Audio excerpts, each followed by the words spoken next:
Hujambo na karibu katika BMTV ukiwa nami Mr. Chairman. Asante sana kwa kujiunga nasi popote pale ulipo. Na leo hii kwenye meza yetu niko na mgeni. Ningependa ajitambulishe ni nani, anatokea wapi, anajishughulisha na nini, ili tukaweze kujifunza mengi siku hii ya leo. Usiende mbali. Karibu. Asante sana. Wanakuita nani? Naitwa Eunice Anzazi, nimeokoka, mwimbaji wa nyimbo za Injili na nampenda sana Mungu. Pale mtazamaji mwenye hajui Eunice Anzazi unatokea wapi? Eunice Anzazi ni mkaaji wa Malindi, maeneo ya Bondeni. Okay, Eunice Anzazi, safari yako ya muziki ulianza lini? Kitambo tu sana. Naam. Nyuma. Nani aligundua kipaji chako ama talanta yako? Okay. Aligundua talanta yangu, can say the people surround me. Naam. Wao ndo walijua kwamba mimi I can sing. Yeah, Okay. And I can make it. Je, ni nyimbo gani yako ambayo ilikutambulisha mpaka watu hapa Malindi wakajua kuna Eunice Anzazi? Kuna nyimbo yangu moja inasema, Naam. kuna nguvu katika maombi, kuna nguvu. Kuna nguvu katika maombi, omba. Naam.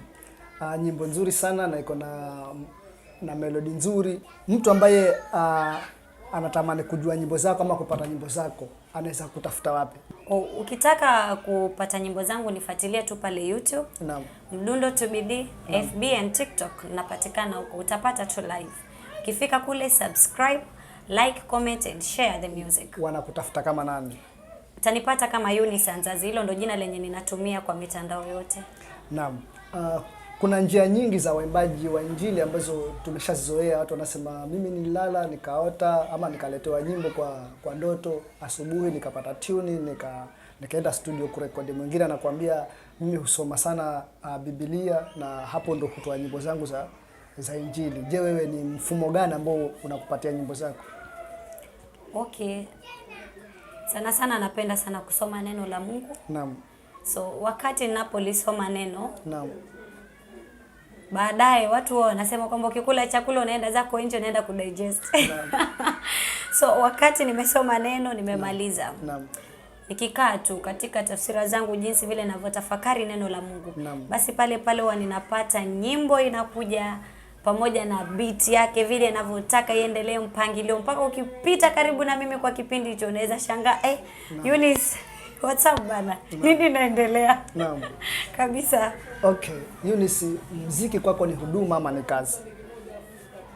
Kwangu muziki ni huduma. Naam. So katika pale kanisani kwenye unahudumu pale, wewe unakuwa kama kitengo gani pale? Kanisani kwetu mimi ni praise and worship na mchezaji drum set. Kwa hivyo mtu wa drum kwa kanisa hapo hawapigi. Yeah. Changamoto gani ambazo wewe unazipitia kama mtoto wa kike ambazo mara nyingi zinakukatisha tamaa? Ni changamoto gani ambazo unapitia? Okay, changamoto ziko, lakini kwa changamoto zile zenye nimepitia hazija nikatisha tamaa kwa njia ya muziki. Naam. But changamoto ziko, moja wao maybe nitashare tu na nyinyi mbili tu hivyo. Naam. Changamoto ya kwanza ni maybe ukosefu wa fedha. Naam. Wakati nimepangilia kwamba nataka kufanya kitu fulani alafu ninaona kwamba upande wa pesa niko maybe chini. Inakaa changamoto tu kwangu. Naam.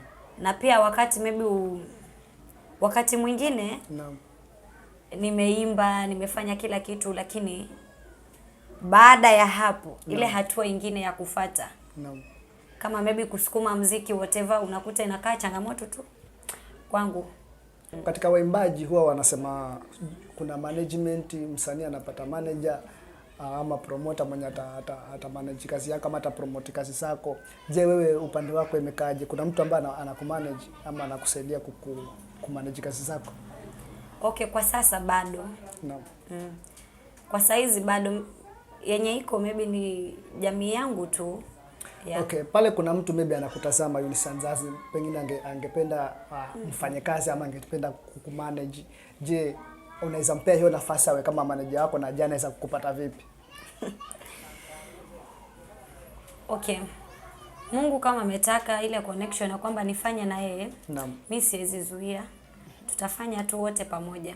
Naam. Yeah, na utatuma ujumbe tu kwa email yangu na nitapata. Okay. Katika hii industry ya music kuna changamoto nyingi ambazo watoto wa kike ama wanawake wanapitia ambazo zinafanya wanakata tamaa, ambapo unakuta katika gospel industry mpaka ule upande mwingine wa secular unakuta wasichana wale ambao wanatimiza ndoto zao na kufika kilele mpaka wasikike ni wachache sana ama ni kidogo sana. Kuna changamoto nyingi ambazo wanapitia. Je, unaweza tueleza wewe ulipitia vipi ama uliwezaje kupitia changamoto zile zote mpaka leo uko hapo? Yeah, to me naweza sema tu. Na yaweza yote kupitia yeye anitiaye nguvu. Amina. So napenda sana maombi. Kuwa karibu na Mungu imenisaidia nimefika mahali hapa nilipo. Naam. Yeah. Okay, Eunice, tuko katikati ya mwaka sahihi. Je, ni kitu gani ambacho umepangia mafans wako ama mashabiki zako ambacho unataka kwenda kukitekeleza ambacho unawaambia wakisubirie kwa kabla ya mwaka haujaisha? Mipangilio iko. Naam. Na niko na plani nzuri tena kubwa nzuri sana. Naam. Ya za kimuziki. Bali hiyo itakuwa as a surprise. Yeah, it will be a surprise. Surprise nzuri tu, muisubiri tu sana. Kabla mwaka uishe, kuna mpangilio na kitu fulani ambacho nimekipanga ni kwa ajili ya kumpatia Mungu utukufu. Amina. Na sisi wote pia tubarikiwe. Amina. Ni mwimbaji gani ambaye ni mentor wako ambao unamwangalia kwamba pengine ipo siku za usoni hata kama si leo, si kesho kutwa, lakini ungetamani kufanya kazi naye? Okay, waimbaji wako wengi tu sana wenyewe wanapenda kuwafuatilia. Naam. Lakini nimependa tu sana Mama Anastasia. Kiatu kivue. Naam. Watu wanasema kiatu kivue. Mimi nimeshukuru kwa kututembelea katika studio zetu za BMTV ukiwa nami Mr. Chairman. Leo niko na raha sababu tumetembelewa na mwimbaji wa Injili ambaye anashare mambo yake ambayo na safari yake ya muziki akiwa na mimi Mr. Chairman. Katika kipindi chetu huwa tuko na vipindi viwili cha kujitambulisha ama utambulisho cha mtu ambacho anafanya, alafu na cha pili ni cha SPC Single Parenting Challenges. So usiende mbali, tukirudi katika kipindi cha pili cha Single Parenting Challenges. Jina lako lina nguvu, jina lako la bariki, unatawala dunia yote, wewe ndiwe Bwana. Naam. Eunice. Je, umeolewa? Bado. Uko na mchumba? Msijali tu. Mchumba akikuja mtasikia harusi. Okay.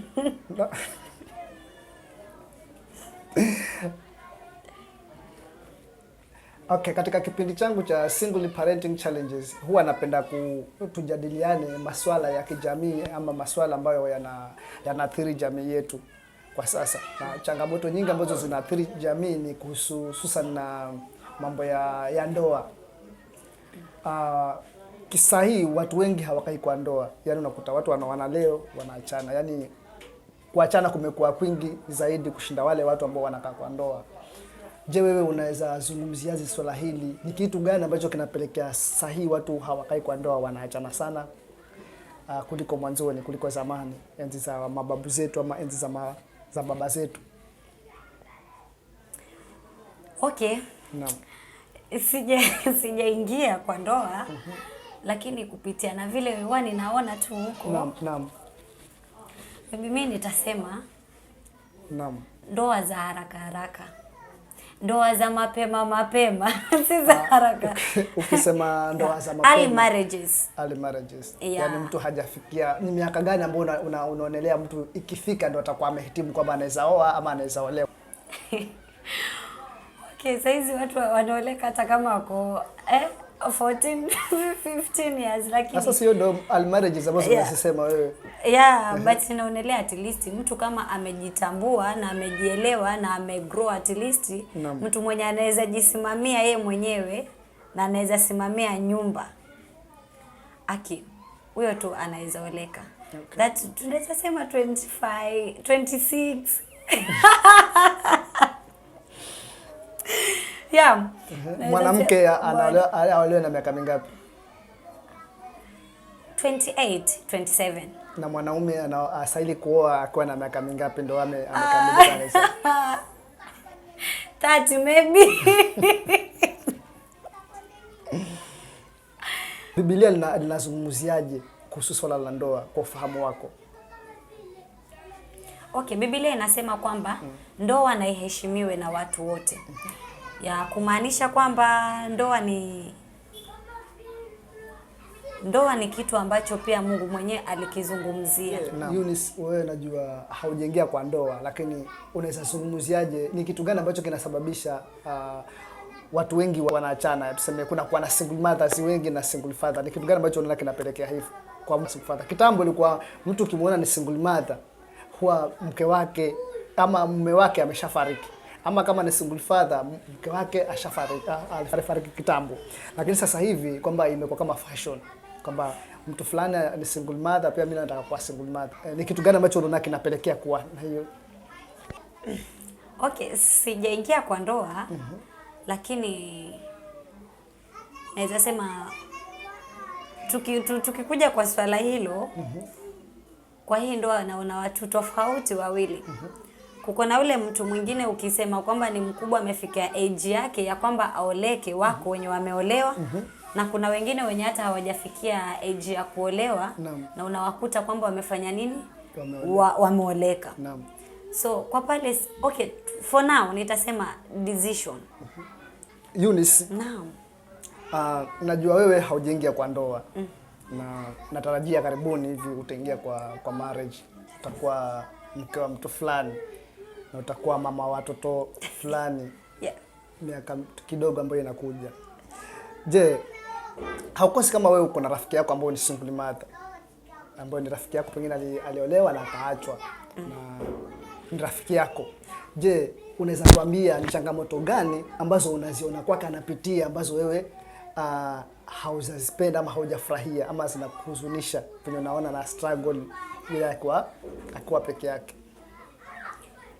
Okay. Naam. Mimi nasikia huzuni sana ninapokuta mtu mwenye alikuwa ako kwa ndoa nzuri kabisa mpaka unaifurahikia ndoa yake. Unasema kwamba pia mimi baadaye ningefurahi sana kama ningekuwa kwa ndoa kama ile. Alafu baadaye unapata huyo ndo ametoka pale mahali yuko peke yake. Hawa watu wanapitia challenges nyingi sana, changamoto huko nje nyingi sana.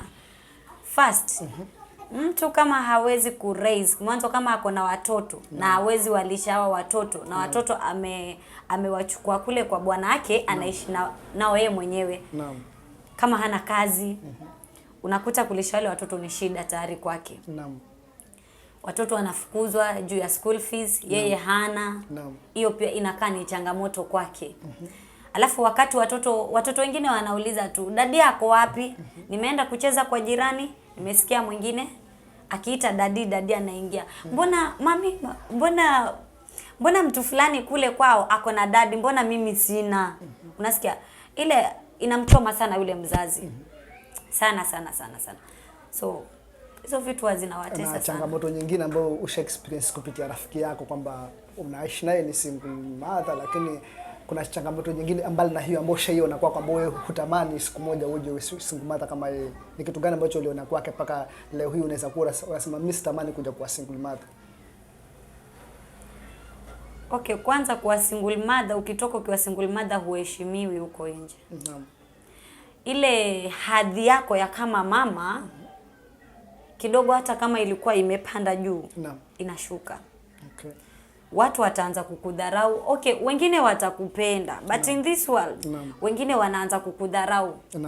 Ukikosana na mtu kidogo anakuambia hiyo kiburi yako ndio ilikufanya uachane na hiyo nyumba yako.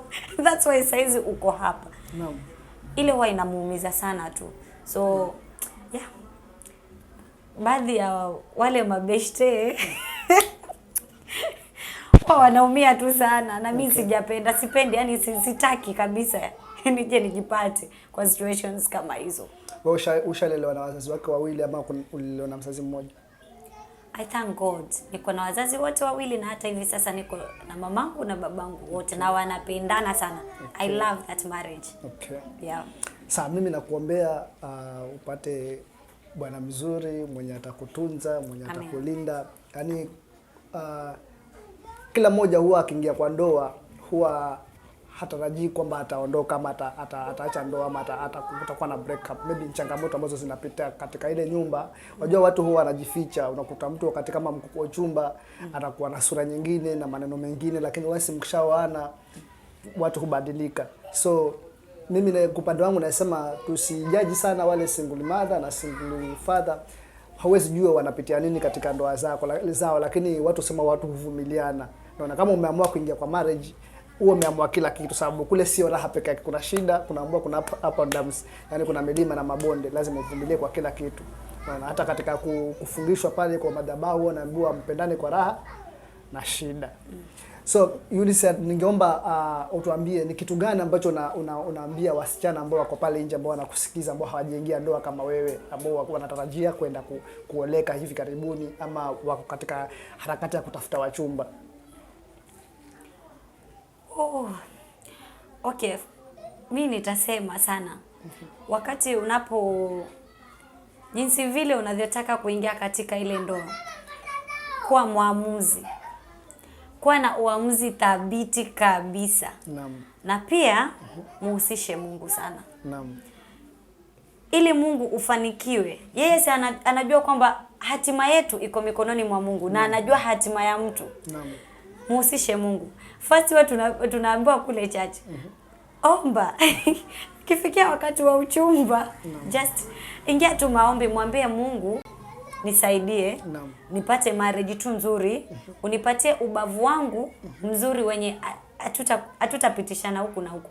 For sure nataka kuamini kwamba ule Mungu mwenye amenisaidia kutoka huko mpaka hapa nilipo, nikimuomba Mungu atanipatia ubavu wangu mzuri kabisa wenye tutaishi kwa raha yote. Tumiliki mema ya nchi hapa dunia. Amina, amina, amina.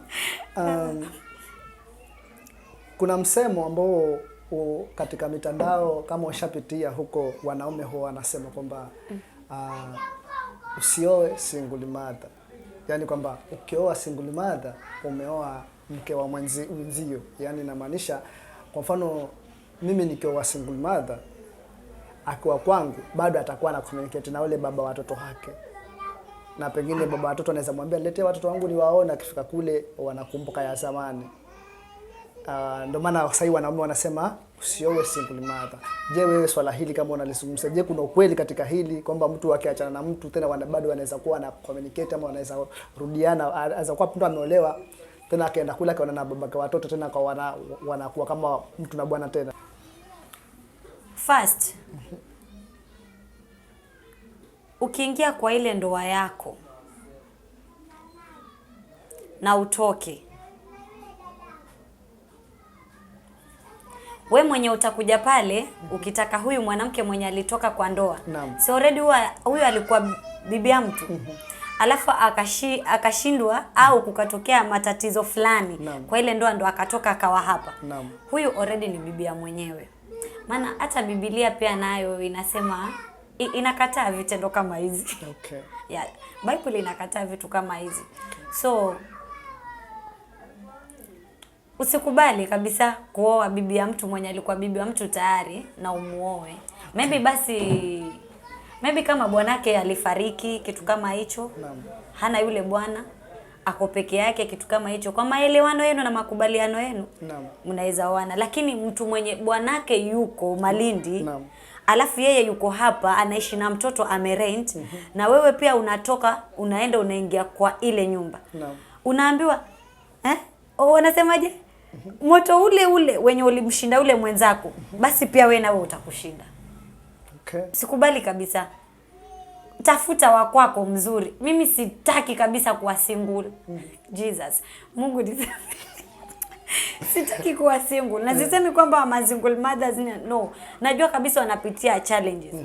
Lakini kwa haya yote tumkabidhi Mungu na tumuombe Mungu sana atusaidie.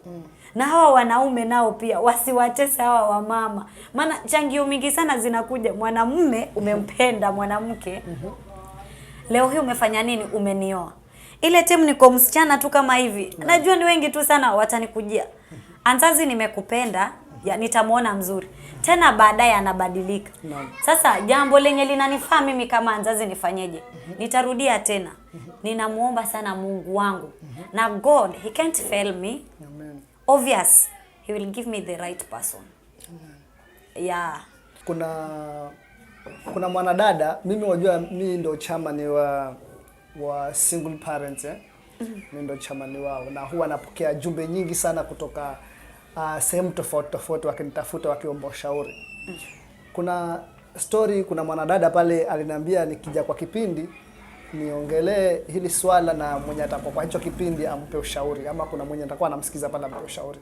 Kuna msichana anakaa sehemu za Nairobi, alinitumia ujumbe akaniambia, Mr. Chairman, mimi nilikuwa mwanakwaya. Alikuwa msichana, alikuwa mwanakwaya akiimba. So katika ile kanisa yao kukaja mvulana. Akaja akajiunga katika ile kanisa.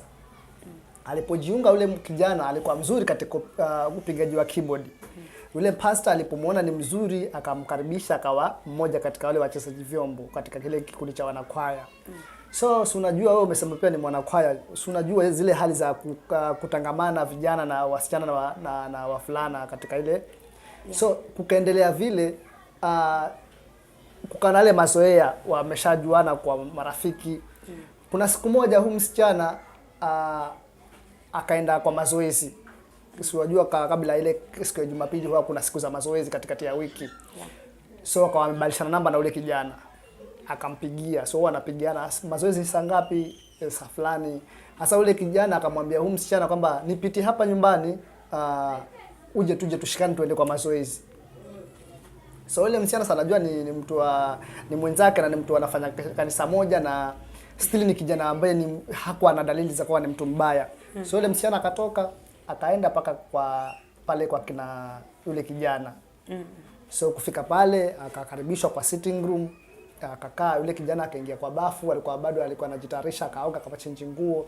So anamsubiri atoke waende kwa mazoezi. So ule mvulana alipotoka kwa ile room kufika kwa sitting room akaenda direct kwa mlango, akaenda kaloki mlango. Alipoloki mlango huyu msichana watu akapanic sababu hakutazamia kitu kama vile. Sorry Mr. Chairman. Ni kijana ndo alipitia msichana ama ni msichana ndo alipitia kijana?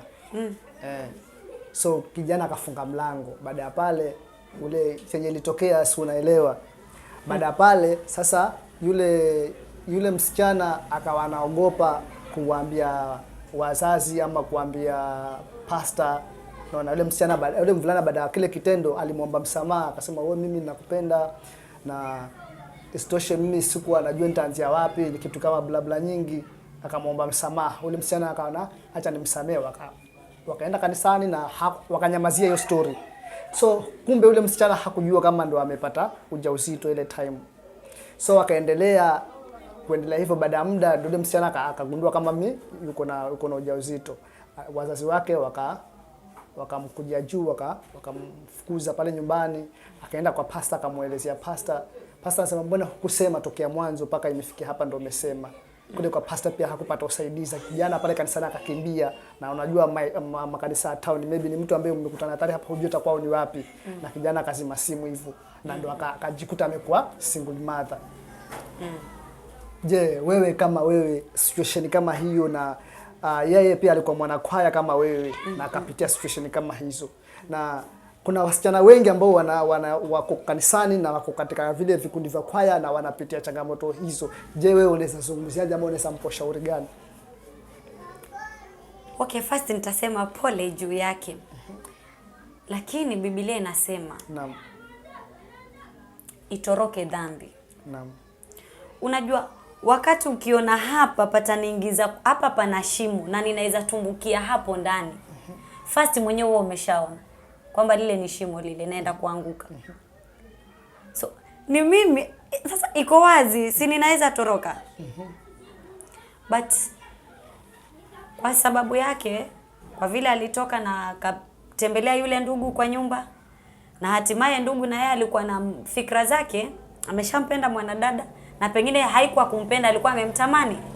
Maana angempenda angemuoa, na maybe wangeenda kanisani wakasema ni kweli kuna 1 2 3 wakaelezea na wakasaidika.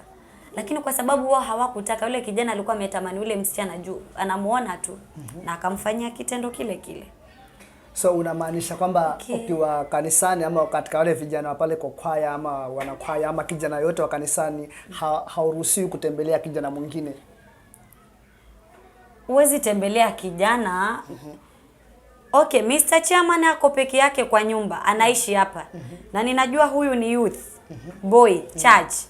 Na ako tu peke yake. Unajua before kitu kifanye, kuko na kitu kinaitwa, kuna ufahamu wao uko ndani yetu. Naam. Nikikuona ili nijue wewe unanipenda, kuko na hisia fulani zitapita, zitaconnect. Nitajua kwamba hata afanye nini ule kijana amenipenda. Mbona nione hicho na mbona nikufuate nije kwako? So unawashauri nini mbali na huyo msichana ambaye ishatokea kwake kitu kibaya? Kuna wasichana wengi, kuna youth wengi wa kanisani, na kuna wale wa vijana ambao wako na nia kama hiyo, na kuna wale wasichana ambao hawajui kuna mitego kama hiyo. Je, unaweza waambia nini youth wenzako? Okay. Kwa vijana wote kwa ujumla, kwa mimi pia na watu wote mimi nitasema kwamba tuiogope dhambi, na tujue kwamba dhambi ni mbaya, inaweza tupotosha mahali popote pale, na si pazuri, pabaya. Kwa hivyo awe nani, hata kama ni mtu mwenye unaona kwamba huyu ninamwamini sana, usipende sana kutembea na yeye mahali kwa giza. Mkiwa nyinyi wawili, ukijua kwamba hapa kuko na kitu fulani chenye kinaweza tupotosha. So mostly ikimbie dhambi. Usipende vitu vya haraka tu hivi vyenye hatuna. First jikubali vile uko. Na kama unaona kwamba hapa mahali nimefikia, saa hizi ninataka kupata jiko au ninataka kupata mume, basi pata ushauri mzuri wa mtu mwenye amekuzidi umri na mtu sahihi, sio wote wenye utawafuata. Kuwa mwazi kwake, atakusaidia, na hata pewe mwenye muhusishe Mungu. Eunice, kuna ile swala la huu msichana ambaye alitembelea kijana na akaenda akapata tatizo la kutoka na ujauzito kule kwa nyumba ya yule kijana. Najua si yeye peke yake ambaye inamtokea. Kuna vijana ama kuna hizo issue bado zinaendelea hata hapa Malindi zipo. Kuna wale kwamba vijana waka pale kanisani, kuna ile kwamba wanaaminiana kupita kiasi, sababu wanajua sisi ni youth wa kanisa moja, tunaabudu mahali pamoja, mtu anaweza mualika hata kwa nyumba na akaenda hata kama ni usiku. Kuna ile kuaminiana sana. Je, unaweza ambia nini vijana wenzako ambao wana tabia kama hiyo, ili kuhadharisha kwamba si wote ambao wanaenda pale kanisani wako na nia nzuri na wako na nia njema, kuna wengine wako na nia zao? Biblia inatuonya. Na inasema kwamba itorokeni dhambi. So na sisi wengine pia tunapenda kuileta kwa msemo kwamba unaweza vipi fungia fisi na mbuzi mahali pamoja? Obviously huwezi. So wakati utakuta hapa mahali sipo, au yule ndugu ninampenda sana kabisa, lakini kumtembelea late hours ukiwa peke yako, hiyo mwanzo hata haifai, na hata usifanye. Maybe kama kuna jambo la dharura lenye limeshatokea, usiende peke yako. Sisi ni mayouth wa kanisani. Wewe kama msichana ni lazima uko na rafiki yako, na si mmoja tu, kadhaa. Chukua hata kama ni rafiki yako mmoja, mwambie twende zetu kama kuko na dharura fulani. Lakini si kupenda kutembea kwa nyumba ya kijana ovyo tu hivyo. Jambo lolote linaweza happen, na utakuwa ni wewe mwenyewe umetaka. So tunafaa kuiogopa dhambi na pia kumheshimu Mungu kama vijana tu wenye tumeokoka na tunaijua kweli. Sasa umesikia kijana ambao uko hapo leo na unatutazama, kuna mambo mengi ambayo youth tunakosea, kwamba unaona ni kitu ambacho ni simple, lakini hicho kitu ambacho unakifanya ndio kitakacho kuharibia future yako ama kukuharibia katika maisha yako. Jilinde kama wewe ni youth, ili tuepushe kukuwa na single mother huku nje na single father, sababu utaenda kwa kijana bado ni youth, anajitafuta, hana maisha. Ukienda pale akikupa ujauzito, ujue hajajitayarisha na atakukimbia na atakuachia mtoto. Kwa hivyo mjilinde na mjitunze. Naam. Eunice, kuna kitu chochote ambacho unaweza waambia watazamaji ambao wanakutazama sasa hivi? Leo nimekuwa tu hapa BMTV. Thank you so much Mr. Chairman. Naam. Nimefurahi tu sana. Naam. Kwa swala hilo la ndoa, wasichana wenye tuko wadogo tuwaachie wale wengine. Tusubiri wakati wetu ukifika, pia sisi nasi tufanye nini? Tuingie na tuoleke vizuri. Naombea kila mtu maisha mema na mazuri. Ninawapenda tu sana. Naam. Yeah, si kweli. Naam, nimeshukuru kwa kupokea mwimbaji wa gospel Eunice Anzazi. Nafikiri umemsikia chenye ameongea na mawazo na ufahamu wake ambao ameutoa katika ndoa, katika changamoto ambazo watu wanapitia kama youth, sababu kabla hujafikia kule kwa kuolewa ama kabla hujakuwa single mother ama single father, lazima ulikuwa youth. Je, uliepuka vipi hizi changamoto za kuwa youth ili zisikupelekee kuingia katika ndoa ambayo si sahihi? Tumefika katika tamati ya kipindi chetu, na katika kipindi chetu cha SPC mwishoni huwa anatoa zawadi. Na kabla sijampea zawadi Eunice Anzazi, nitamuuliza maswali hapa, nitamuonyesha picha za waimbaji. Akiniambia huyu ni nani na nani, akiwapata ataondoka na zawadi siku ya leo. Kuna hii bahasha hapa imeandikwa Mr. Chairman. Hapa ndani kuna pesa hapa. Atoke angalia, kuna pesa, kuna shilingi 5,000 hapa. Akizijibu anaondoka nazo. Akafanya recording nyimbo nyingine mpya ya kufunga mwaka. So acha tuende kwa maswali. Tuone kama atayajibu yote. Haya, kuna huyu mwimbaji ni nani? Rose Mwando. Kuna huyo. Martha Mwaipaja. Kuna huyo. Christina Shusho. Kuna huyo. Jesus.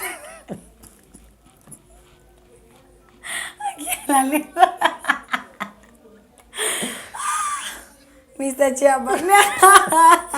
Hayo. Kuna huyo. Mbona iko hivyo sana? Sasa ni bioniambi. Huyu ni wa hapa Coast, hapa Kilifi. Kuna huyo. Guardian Angel. Kuna huyo. Namjua, nimesahau. Mr. Chairman hataki nitoke na hiyo 5K. Waimbaji wote hao ni wetu hapa Kenya, wengine hata ni wa hapa Kilifi County. Huyo ni nani? Kuna huyo. Wenye ambao wana trend saa hii. Si vizuri, utaniaibisha zaidi. Sasa wewe ni mwimbaji wa gospel hawajui. Huyo sina na trend, ngoma yake hata inaweza kuwa hapo kwa simu yako. Yeah, we. Ni nani huyo? Kuna huyo. We, simjui. Na huyo wa mwisho Bella Kombo. Mtazamaji, sijui nani ataondoka na zawadi. Maana zawadi hii watu wanashindwa kuondoka nayo. So kama uko hapo nje na unapenda kuja kwa kipindi, uje uondoke na zawadi. Kuna pesa hata naweza fungua niwaonyeshe, lakini acha tusionyeshe pesa. Kama uko hapo na ungependa uje studio na tuje tupige story 2-3 tuelimishane kuhusu masuala ya family issues, maybe na issues zingine zozote ambazo zinatukumba kama jamii. Wewe nitafute, namba iko hapo, nitafute na uje studio tuje tupige story 2-3 ili tuweze kuinuana. Eunice, naam. Jambo la mwisho ambalo naomba uongee na watazamaji pale, kitu cha mwisho ambacho ungeomba kuongea cha mwisho watazamaji wakusikie. Ongea na watazamaji. Yeah, Eunice Anzazi, I need your support in the industry. Fika pale YouTube, subscribe to my YouTube channel, share the song, like, drop your comment ili nijue kwamba tuko pamoja. Na msisahau pia kuingia kwa BM TV, subscribe kwa hiyo channel na tuzidi kusonga na tubarikiwe sisi wote. Mungu awabariki. Okay, asante sana kwa kuwa pamoja nasi kutoka mwanzo mpaka tamati katika kipindi chetu cha SPC ukiwa hapa BMTV ukiwa na mimi Mr. Chairman. Usikose kutufuatilia katika kila makala ambayo tunayatoa, ukiweza kusubscribe, kutufuatilie na tukaweze kuinuka pamoja na tukaweze kusaidia kwa wale wote ambao wanapitia depression kupitia ndoa ama kupitia single parenting pale nje. So usikose kutufuatilia, uwe na wakati mwema. Amen.